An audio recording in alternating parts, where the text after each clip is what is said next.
Haleluya. Haleluya watu wa Mungu. Simameni tumshangilie Bwana na kumsifu Bwana. Tulihimidi jina lake maana limetukuka. Tumshukuru kwa kila jambo alilotutendea. Mshangilie Bwana. Haleluya. Baba, katika jina la Yesu Kristo mwana wa Mungu aliye hai, tunakushukuru Baba kwa ajili ya siku ya leo. Tunakushukuru kwa ajili ya nafasi hii, kwa ajili ya kibali hiki, kwa ajili ya neema yako ya ajabu, maana wapo wengi wanaotafuta nafasi hii Baba hawakuweza kuifikia kwa sababu ya adha mbalimbali, kwa sababu ya taabu, kwa sababu ya dhiki, kwa sababu ya magonjwa, kwa sababu hata ya kukata tamaa, lakini sisi umetuwezesha kufika hapa. Tunakushukuru Baba. Ninakushukuru kwa ajili ya mpakwa mafuta ambaye ni kiongozi wa mahali hapa, kwa kupata neema ya kuweza kutuongoza na hata kufikia lengo hili. Tunasema asante Mungu, tukiomba umbariki yeye pamoja na familia yake. Baba, uwabariki wote wana familia ya Gideon Online TV waliokusanyika mahali hapa. Tazama Baba, kusanyiko hili Baba wametoka mbali, kila mtu katika sehemu yake, kwa ajili ya kukimbilia jina lako na mafundisho yako ili wapate kukujua zaidi. Ninakushukuru Mungu wangu hata kwa ajili ya kusanyiko, kwa ajili ya mtu mmoja mmoja, kwa ajili ya familia zao, kwa ajili ya maisha yao, kwa ajili ya utukufu wako uliomimina kwao. Ninakushukuru Baba, ninasema asante. Baba, ninakukaribisha mahali hapa Baba. Utusimamie, utuongoze, kwa sababu yupo Roho Mtakatifu uliyetuachia ambaye ni msaidizi, ni mwalimu, ni mfundishaji. Ninamkaribisha mahali hapa, nikienda kinyume na roho zinazozuia mbegu ya neno la Mungu kuota ndani ya fahamu zetu. Asante Yesu, asante Mungu Baba, asante Mungu Mwana, asante Mungu Roho Mtakatifu. Ninakushukuru Baba. Ninakushukuru kwa ajili ya maisha yangu. Ninakushukuru kwa ajili ya afya yangu. Ninakushukuru kwa ajili ya kibali changu ulichonipa Mungu, kwa sababu kuwa hapa Baba si kwa akili zangu wala si kwa fahamu zangu. Ni neema yako ya pekee. Umeniepusha na mengi njiani, umeniepusha na magonjwa, umeniepusha na mauti, ili nilitimize kusudi lako ambalo umeliweka ndani yangu. Karibu ndani yangu Mungu Roho Mtakatifu. Shangilieni Bwana. Pigeni makofi kwa furaha. Asante. Tunakwenda moja kwa moja katika kitabu, katika somo letu la leo. Naomba mniazime masikio yenu na ufahamu wenu ili tuweze kusikiliza mafundisho ya neno la Mungu tunayokwenda kuyasikiliza siku hii ya leo. Mtu wa Mungu, fungua Biblia yako, fungua diary yako, kaa tayari kwa ajili ya kusikiliza neno la Mungu la kujifunza siku hii ya leo. Neno la Mungu tunalokwenda kujifunza linasema, weka kusudi lako kwa Mungu naye atalitimiza. Weka kusudi lako kwa Mungu naye atalitimiza. Kusudi ni mpango, ni mpangilio, ni nia, ni matarajio ya jambo unalolitaka mbele yako. Tukifikiri au tukiona kipindi tulichonacho sasa hivi, watumishi wa Mungu, wapendwa watazamaji wa Gideon Online TV, tupo katika kipindi cha mwisho wa mwaka, tukitafakari katika maisha yetu. Ametulinda mwanzo Januari na sasa ni Disemba 30 leo. Mungu ametenda makuu na mambo makubwa sana. Hata mipango uliopangilia mwaka mzima, hata kama yametimia nusu, lakini kikubwa zaidi una uhai, una uzima. Na umeweza kuhudhuria mahali hapa kusikiliza neno la Mungu, ukaacha vitu vyako vyote, ukaacha shughuli zako zote, ukaacha biashara zako, ukaacha watoto wako, ukafika hapa. Ni neema ya ajabu. Tumshangilie Bwana kwa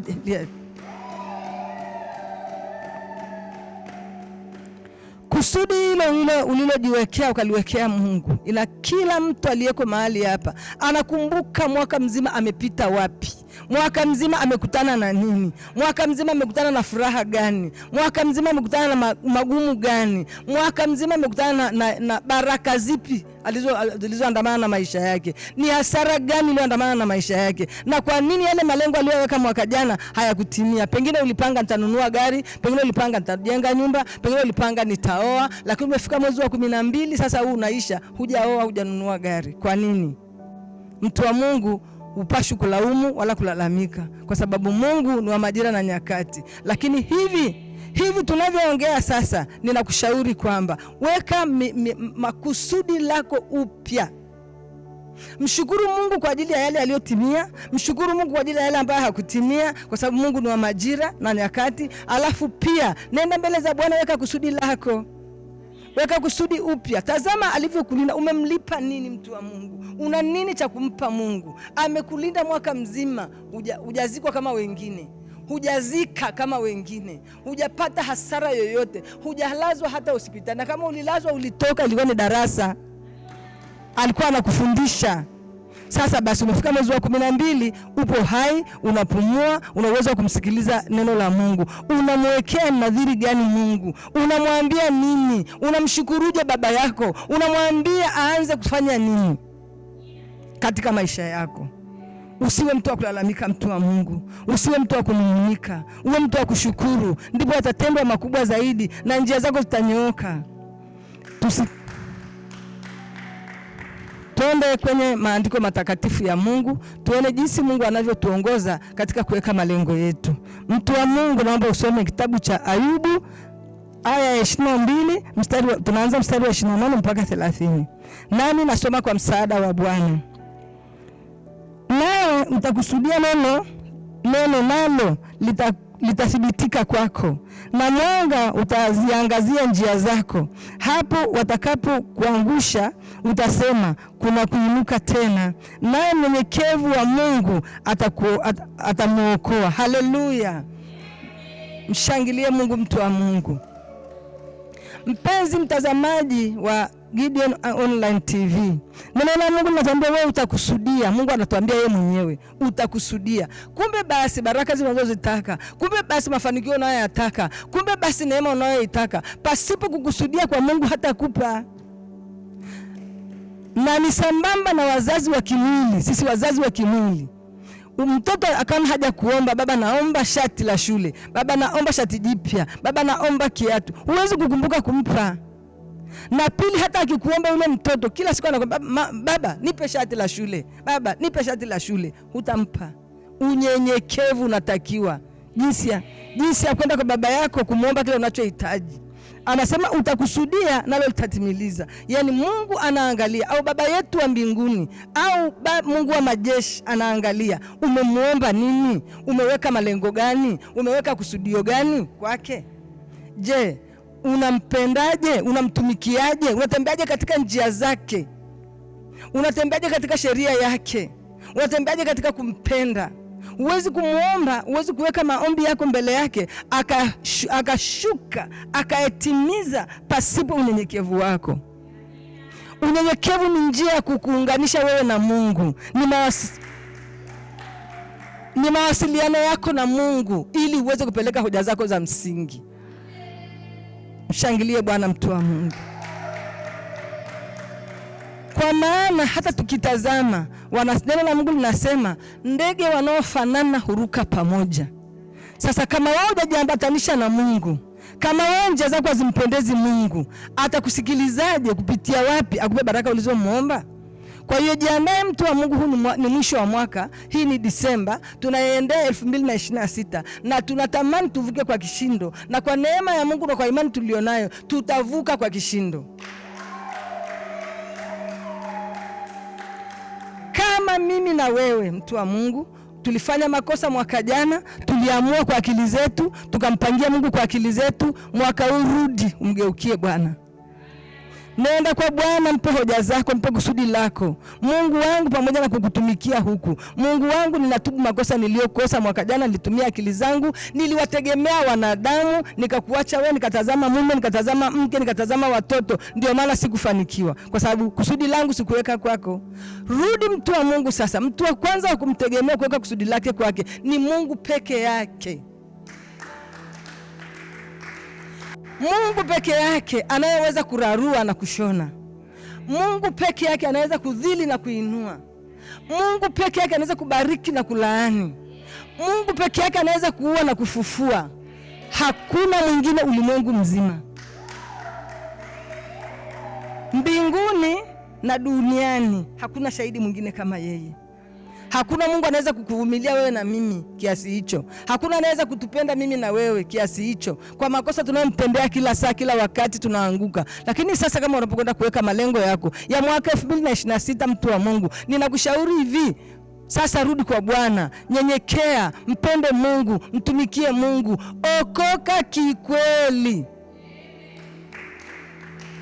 Badilika, mrudie Mungu, weka malengo yake kwako. Malengo unayoweka, malengo yako au kusudi lako unaloliweka kwa Mungu, nalo litathibitika endapo wewe umeambatana naye.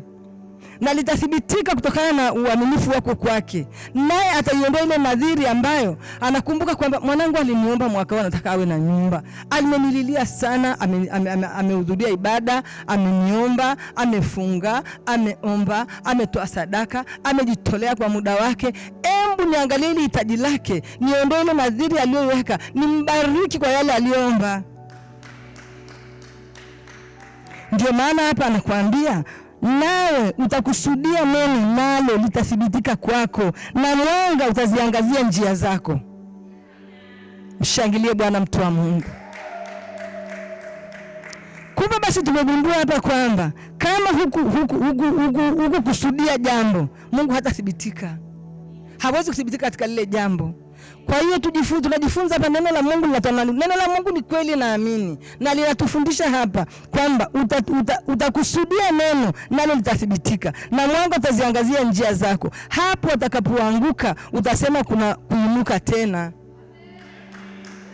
Bwana wa mabwana anatutia moyo kwamba ukiwa umeambatana na Mungu, umekusudia kusudi lako, hata adui akaliangusha, atakuinua tena. Mungu amekuahidi kwamba atakuinua tena, atakufundisha tena, atakuongoza tena, hata kama wakikuangusha wenye nguvu, waovu na watesi na maadui, hata wakizuia yale unayopewa, Mungu atakuinua tena, kwa sababu anakumbuka ulikusudia na uaminifu wako. Tusimame imara, mtu wa Mungu. Tusimwache Mungu, tusiache kumwambia hoja zetu za msingi hata kama ni ndogo. Sisi wanadamu tumekuwa na tabia kwamba Mungu anajengaga tu gorofa, Mungu ananuaga tu magari, Mungu anawapaga tu watu watoto. Lakini kuna mambo madogo madogo, hata amani kwenye familia yako ni jambo la kumuomba Mungu. Ni jambo la kumwambia Mungu kwamba mwaka huu Baba, kukosa amani nilikopita nako mwaka jana, amani iliyoporomoka kwenye ndoa yangu, amani iliyoporomoka kwenye familia yangu, amani iliyoporomoka kazini kwangu, nikakosa amani moyoni mwangu, Baba ninakusudia kwamba nitakutumikia kwa uaminifu. Naomba uisaishe niwe na amani upya, nipone upya, ndoa yangu ipone, kazini kwangu nipone, nyumbani kwangu papone, kazini kwenye biashara yangu papone, ili niweze kufanikiwa. Mungu ni wa madogo na makubwa, na tena huwa anatujaribu kwa madogo aone kama tutamshukuru. Kama hatukumshukuru, na hata yale makubwa hatendi. Kwa hiyo tujifunze kumshukuru Mungu, tujifunze kumwekea Mungu nadhiri zetu.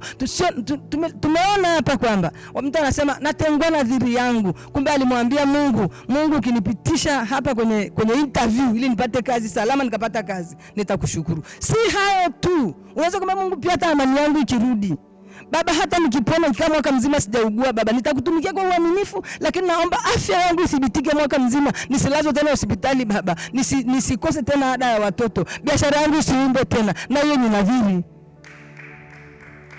Mungu anaitazama ile aitimilize.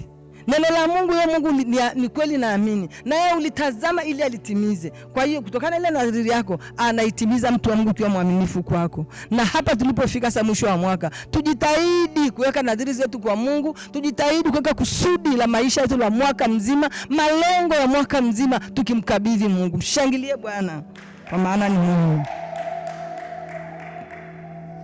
Tusitembee tu tukingoja kudra ya Mwenyezi Mungu atatenda. Kweli Mungu anatenda na hana ubaguzi, lakini mwambia angekuwa hatendi kwa wote, basi wengine tungekuwa tunakaa kwenye mvua, wengine tunakaa kwenye jua. Lakini Mungu alivyo wa ajabu, alivyo upendo wa ajabu, anatunyeshia wote mvua, anatuashia wote jua, anatupa pumzi tunavuta bure, anatuepusha na magonjwa, anatuepusha na ajali pasipo hata kumuomba. Sasa mtu wa Mungu, umepata ufahamu, umepata maarifa, umefunuliwa macho ya moyo wako, umefunuliwa ufahamu wako, macho yako ya ndani ya uzima yameona. Rudi kwa Bwana, weka kusudi lako kwa Bwana.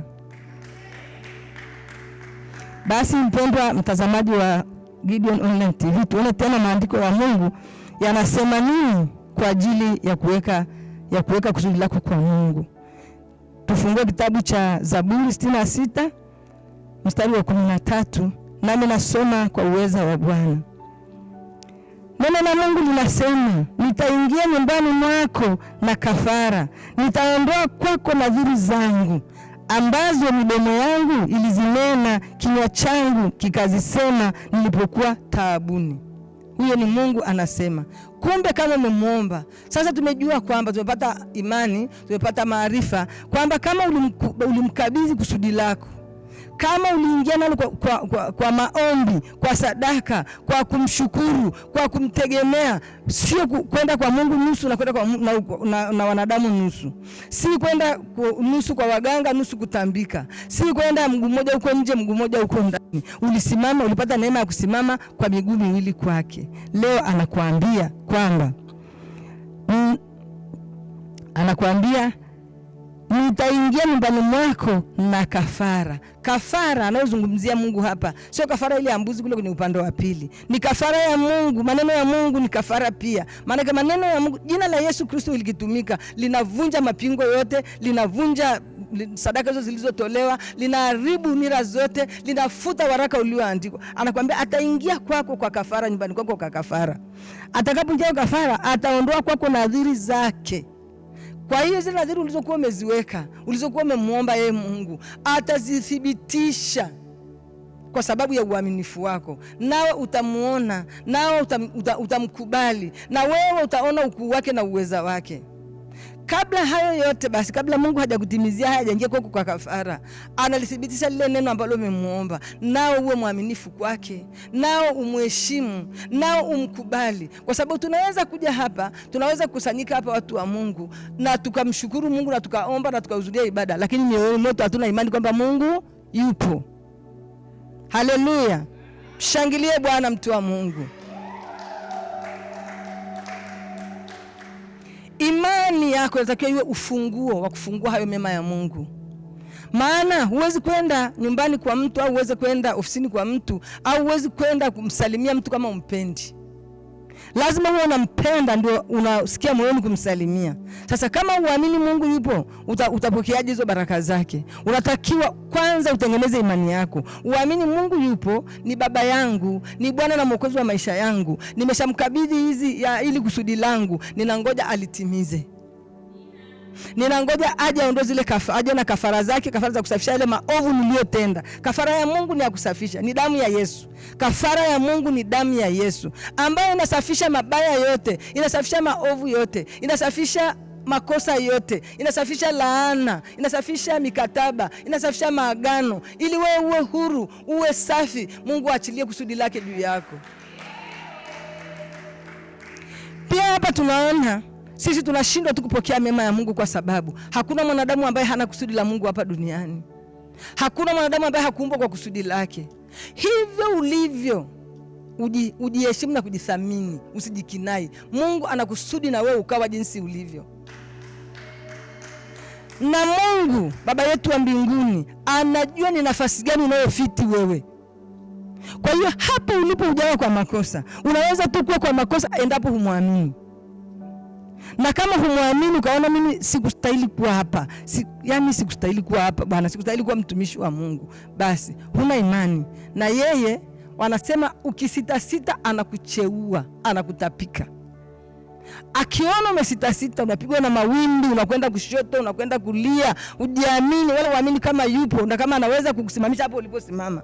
Unasema mimi kwanza ni mtu mdogo sana, siwezi kushika hiyo ofisi. Na hiyo ofisi kwanza ina usumbufu.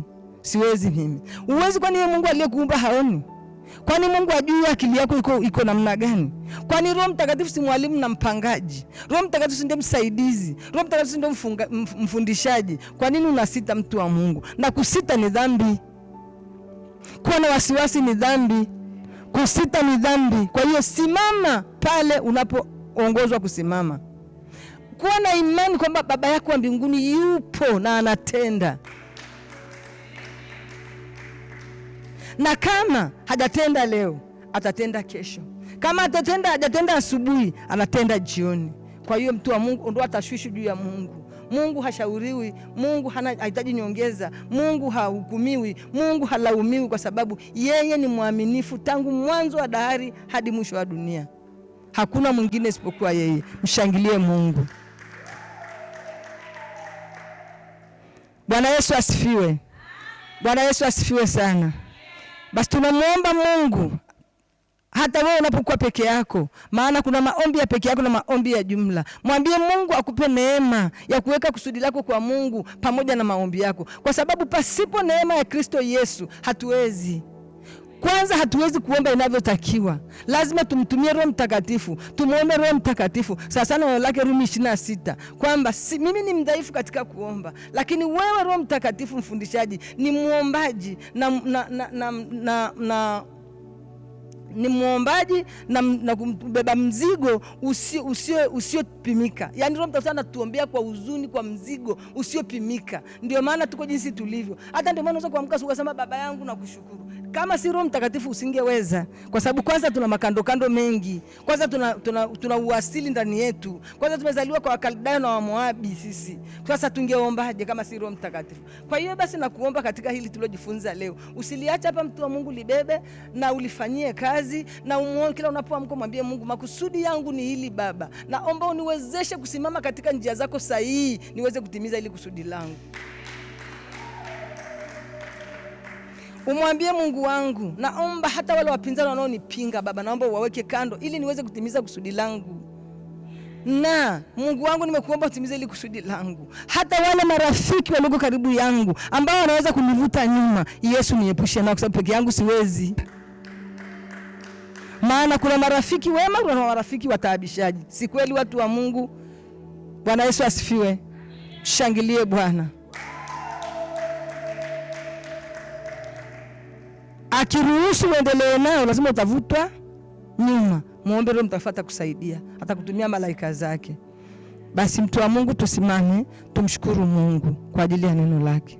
Baba, katika jina la Yesu Kristo mwana wa Mungu aliye hai, nina kila sababu ya kukushukuru kwa ajili ya maachilio haya Baba. Ninaomba neno hili liwe mbegu ndani yetu Yesu. Ninaomba sisi tulipata neema ya kulisikia Mungu wangu. Hata wale watazamaji walioko njiani, walioko kwenye magari Baba, nao tusikilia sisi watazamaji wa Gideon Online TV. Naomba Mungu wangu wasikilizishe neno lako ili ubadilishe mioyo yao, ili makusudi yetu tuweke kwa Bwana, ili Bwana alitimilizishe lile alilolianzisha kwetu.